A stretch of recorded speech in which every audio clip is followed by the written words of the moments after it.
Good morning, everybody.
Wait for it. Wait for it.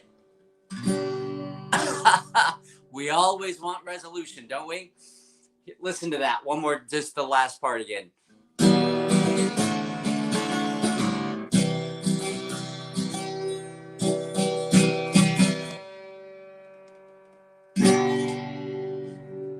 All right. So that's the foolish thing. If you saw in the comments on YouTube before we started, I dared to play. I'm not a good guitar player. I have the mind and heart of a musician, maybe a poet, but I am not a great guitar player. I've just picked it up in the last couple of years. But I wanted to do that because we're going to talk about your obligation today and in life that you and I often hear we don't have under grace. Did you know you are, in fact, under obligation? And I ran off. I don't know where I left my glasses this morning. I think I can see well enough to see my notes. They're right here. We'll see what we can do. Good morning, Grace Tribe. It is wonderful to see you guys. This is not, if you are just joining us for the first time, this is not a venue in which I play guitar very much, almost never. So don't panic. It's not usually the case. So here's the deal. We want resolution, but resolution never comes with a single note. There's no way to resolve that G note by itself, because I can change it to an A, but is it resolving from G to A, or is it resolving from A to G? By itself, you can't tell. There's no resolution with a single note. I've got to play that G in a chord. And then if I play something shy of the G, something that isn't quite a normal G, like, then we want to resolve the G. We want resolution. God has designed us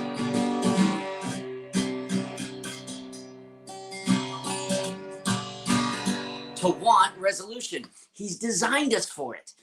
We want things to resolve into the right place, the right chord, the right harmony. Good morning, Dana Hodges. Wonderful to see you. Roger, good to see you. Pam, of course, good to see you. Saw you over on the YouTube side briefly.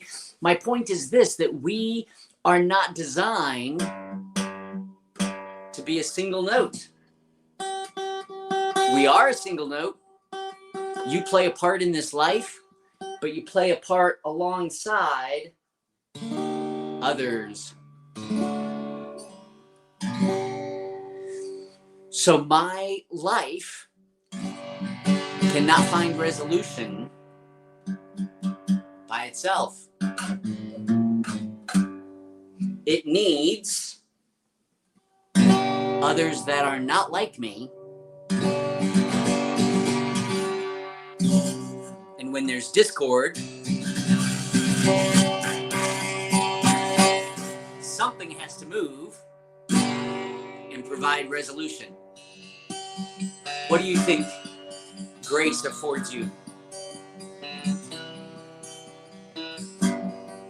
Grace affords you to be the moving note that brings harmony in the lives that you and I share with others. Let me say that again. The grace of God affords you and I to be the note that moves to bring resolution to the harmony of our life with others. We often think that you and I are not, because we're under grace, that we have no obligation to anything. In fact, a famous phrase in grace life circles is all of our ought tos and all of our shoulds and all of our musts have been resolved to get tos and want tos. And I think that's completely true. But you and I are still under obligation. So I want to talk this morning. I'll stop playing. I want to talk this morning about the perfect tune of grace. Isn't it amazing that God is musical? Isn't that interesting? What in the world makes that valuable? Why would God be musical? Why would he give us music? Why would he give us art? Why would he give us different colors, not just light, so we could see, but he would give us different colors so that we can see how things look together, though different. See, colors are useless if everything is one color. If my entire room was exactly one color, I'd have a hard time seeing distance. But the fact that there are different colors not only shows me contrast, but in the contrast is beauty. Oh, do you see it, my friends? In the contrast is beauty. In the sameness, there can be beauty, right? Let's see if I can do this. There's orange here and there's orange here. And that highlights, that shows us something in the painting as a whole. There's orange here. I can't point very well behind me through the camera. There's orange up here and there's orange in the cross right here. And then there's a little touch of orange over here. And the fact that there is orange, but that there's also places where there's not orange, gives us contrast to see in the midst of this, I can't do it very well, that there is a cross.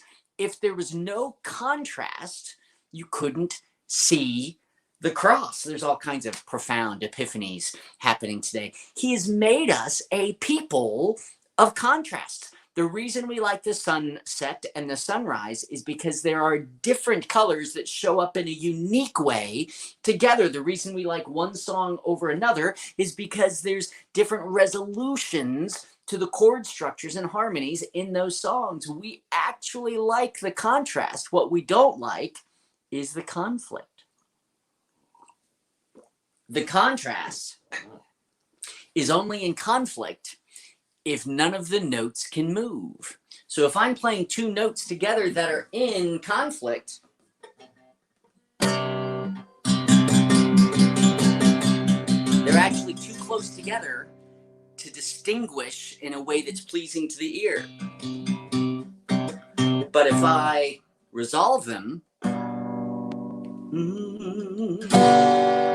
then one of those notes, just one of them, had to move a half step, and suddenly we have resolution. The reason that I say all of this, you're going, Mike, seriously, you're going to talk about music and art and colors and contrast. You're waxing awfully poetic this morning, Mike. I know, but here's the deal. Are you under obligation? I would say yes. Not only would I say yes, I'm going to prove it. And the reason I'm going to prove it is because you and I will make our hearts sing. Our hearts will sing when we are in harmony with one another and with others. And to be able to do that, if I'm in conflict with you, let's say Chris Wisdom, who's joined us this morning, which is so exciting. It's good to see you, Chris. You can't always join us. I love that you're here. If Chris and I are in conflict, and Chris is more mature than I am, then in my immaturity, Chris is going to have to be the one to move, because I'm immature. I'm like the child and he's like the adult. And if we're in conflict, then Chris is going to have to be the one to resolve the conflict. I'm too immature. He can't expect me to step up to his more mature, wiser perspective. If he's more mature and wiser than me in some area, then where we are in conflict, only the wiser, more mature person can afford the margin to adjust for the less mature believer. Does that make sense? Only one string, only one note has to move in order for there to be harmony. If there's conflict, the more mature person in any given situation, in any given conflict, in any given context, the more mature has to compensate for the less mature person. So I would say that if you are under grace and your brother is trying to live under law, then you have to adjust for them because they have no margin to bring your relationship into harmony. Boom. Paul said that you are, I'm not going to be able to read this without my glasses. I don't know where I left them. I'm going to put it on the screen so you can read it. Paul said in Romans 8:12, so then, brothers and sisters, we are under obligation. We are under obligation. I'm looking at a larger screen over here. We're under obligation. That's Paul. This is Paul in the very chapter, Romans 8, where he says, there's no condemnation for those who are in Christ. For the law of the Spirit of life has set us free from the law of sin and death. And then a few verses later in verse 12, he's going, oh, by the way, we are under obligations, brethren, but not to the flesh, not to live according to the flesh. So my obligation is not to do what's necessary in order to get done what's needed, right? I'm not going to do well to get good. That would be the flesh. My competency for my outcomes, my resources for my gain, that's all the flesh. And that's not the obligation that we're under. He has just explained in Romans 8 that we are operating by the law of the Spirit, that the Spirit leads and we follow, and that God accomplishes through us what we could never accomplish in and of ourselves. So we are under obligation, right? In fact, he has just said that we've been given the spirit of sonship, not a spirit of fear that we would be in bondage, but we've been given a spirit of sonship by which we cry out, Abba, Father. So, the very next verse, we are under obligation, but it's not to the flesh. And then from Romans 8, verse 12, all the way to Romans 15, he doesn't tell us what the obligation is. All he says is that the obligation that you're under is not to the flesh. It's not to the flesh. You're under obligation, but it's not to the flesh. And so scholars for years look at Romans 8 and Romans 9 and Romans 7. They try to figure out, well, I think he's saying we're under obligation to the Spirit, but it's the Spirit that set us free. Well, I think we're under obligation to our new identity that cries out, Abba, Father. And I think there's a place I think you can say that. I've taught that. Recently, actually, I've taught that. So we're not under obligation to an identity in the flesh. We're under obligation to our identity as God's children. No one says anywhere in Romans 8, doesn't say anywhere, no one can pinpoint what our obligation is. All we know is that our obligation is not to the flesh until you get to Romans 15. In Romans 15:1, Paul answers the question. Isn't that great?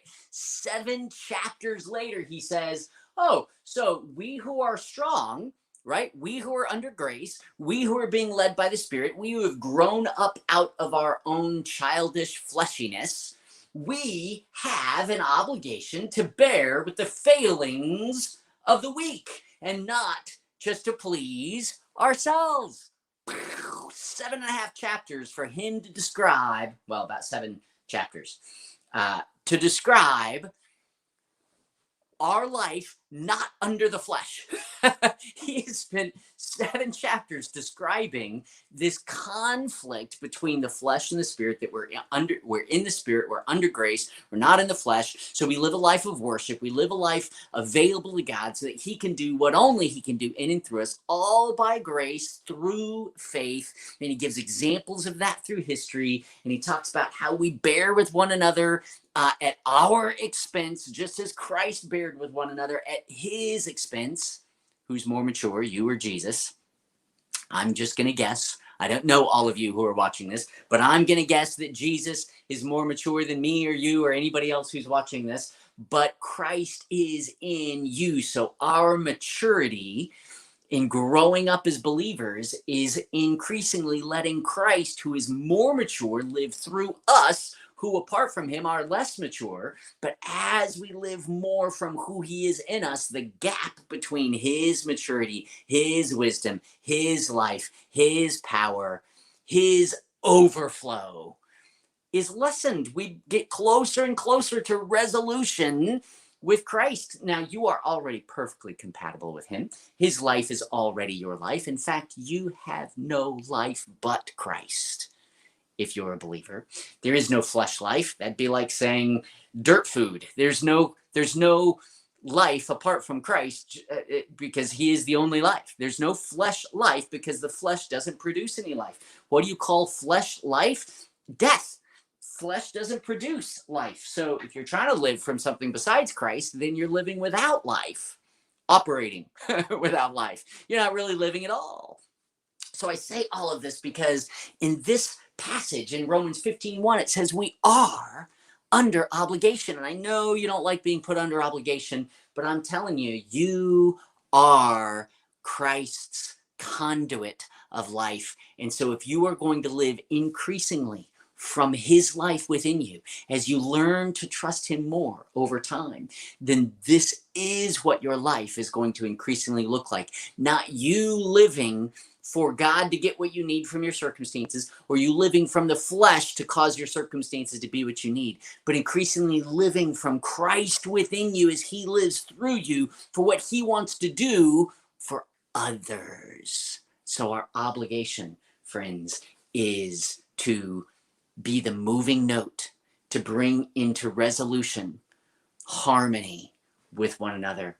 A few verses later, well, let me say this first. What if the life that makes our heart truly sing is a life that is overflowing from Christ, but toward and for and with others?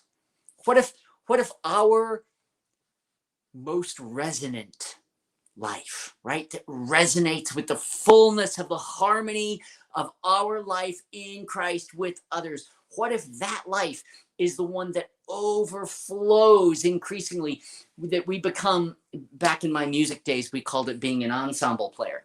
You know, there were good players who could solo. They could pick up an instrument and they could play some great solo on trumpet or saxophone or clarinet or guitar or piano. They play great solo. But you want to know the really great players. They're the ones who can accompany them and adjust their volume and adjust their pace and adjust everything, their harmony and their resolutions in order to make that soloist sound good. The really good players were the ensemble players that made other people sound good.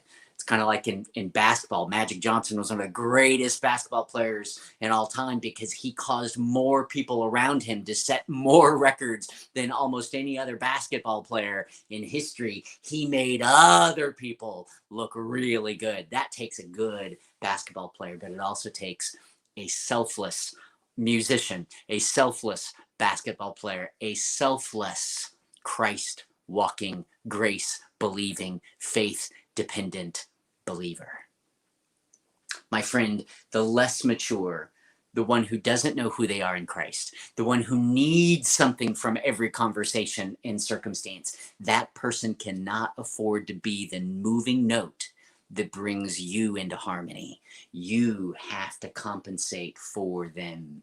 So are you living as a solo player, what you need from every circumstance, or an ensemble player, what you have to contribute to bring harmony and resolution to everyone around you? Are you the melody, which is beautiful, or are you the harmony, which is magical? It's amazing. So in Romans, that same verse, right? That was in Romans 15:1. A few verses later, here's what Paul says. He's talking about our obligation. He says, so because all of this is true, because this is who you are, because this is the obligation that we have under grace, to compensate for weaker brethren, to be the moving note in the midst of conflict wherever possible. Peter said it this way, and as much as it's up to you, be at peace with everyone. You be the resolver to them wherever you can, because they can't be. The less mature can't step up to the more mature, just like God had to come to earth to bring us into harmony with him. We have to step down to those who are less understanding, less mature, less wise in the truth of grace. We don't throw pearls before swine, not as an insult to those who don't understand the truth. We don't do it because it's not useful to them. Instead, we share what they can receive. We come alongside them incarnationally, like Jesus always does, coming alongside them where they are, as they are, to move them forward to where Christ is really wanting to operate in their life. So in verse 5 and 6, Paul says of Romans 15, he says, may the God of endurance and encouragement. That's what it takes, right? We need encouragement to do what's necessary. We need endurance to persevere people who just don't get it. Didn't Jesus say that all the time? Like, how long am I going to put up with this adulterous generation? How long are you going to be so dull to his disciples? How long am I going to tolerate you guys? So if that's how Jesus felt with us, guess how we're going to feel in the world around us? We're going to feel tired and exhausted and impatient, but he can give us endurance and encouragement. So may the God of endurance and encouragement grant you to live in such harmony with one another. In other words, the margin to be the moving note, to resonate with those around you. Not that you have to, or not that you're wrong, but that you can and they can't. That he may grant you to live in such harmony with one another in accord with Christ. So what song are you playing? Well, you're playing the song that Jesus is in your life, but it's never going to be you conflicting with others about what Jesus is. It's always going to be you finding the harmony with others according to his changes, according to his tune, according to his life. You may have to adjust how you're playing to come alongside someone else's song, but in Christ, you can adjust to be in harmony with one another as God grants you, the God of endurance and encouragement grants you to live in harmony with one another. That together you may with one voice, right? When you put the two notes together or more, it makes one voice to the glory of God.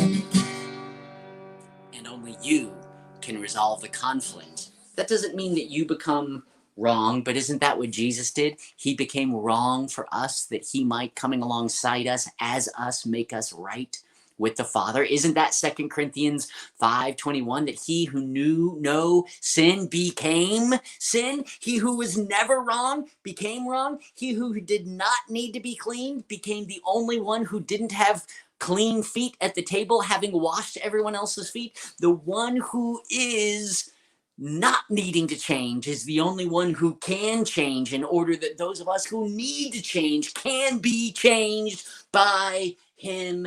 Guess what he's going to do through you? He's going to do exactly what he did for us, for others, through you. We get to live as two notes with each other, 5 notes with each other, a whole chorus, a symphony of notes and rhythms and timbres, right? Different sound qualities. That's why a trumpet and a clarinet can play the same note, but you can distinguish them. They have a different timbre. It's like different colors in the same sunset that create a whole image. It's different colors. Where am I? Different colors in the same painting that create a single image that, apart from each of the colors, you wouldn't distinguish or see in the same way. This is how you, being different than me, make something greater than either of us could ever make on our own. We're living as 2 notes or 10 notes or 1,000 notes, but one voice to the glory of God. You are under obligation, brothers and sisters, but it is not to the flesh. It's out of the overflow of his grace and sufficiency for you to walk in endurance and encouragement that only Christ can provide, so that you, as the more mature, the more capable, the wiser saint, can come alongside those who don't know, don't get, don't understand what you have. Here's a question of the day for you today. If God today were to grant you, and I'm sorry because I don't have my glasses, I don't know where I put them, I keep looking at the larger monitor over here, but if God today were to grant you endurance and encouragement, if he were to grant that to you, if he gave you endurance to persevere whatever today requires, and he gave you encouragement so that you could have the right perspective and walk in his fullness and focus on him, if he gave you endurance and encouragement today, what would you do with it? Would you even want that? Do you want him to fix your circumstances so that you can walk in comfort, or do you want him to divinely empower you so that with just as much ease you can walk through the impossible? Don't we often want God to just make things easier so that I can do everything in the flesh? But what if he makes things harder, but he makes me even more empowered than the circumstances require? I could walk through with greater ease with him than I could ever walk in easy circumstances without him. Wouldn't that be a more divine life? Wouldn't that be a note that we could sound that could resonate above the din of chaos in our life? What if we were living an impossible life in Christ instead of an easy life because of him? Wouldn't that be better? My friends, let's live, as Rob is saying, out of the tapestry of life. Let's live out of the harmony of life together, that through what he does with you and what you can afford with him, he will be glorified as we choose to come alongside one another in a way that only he can empower.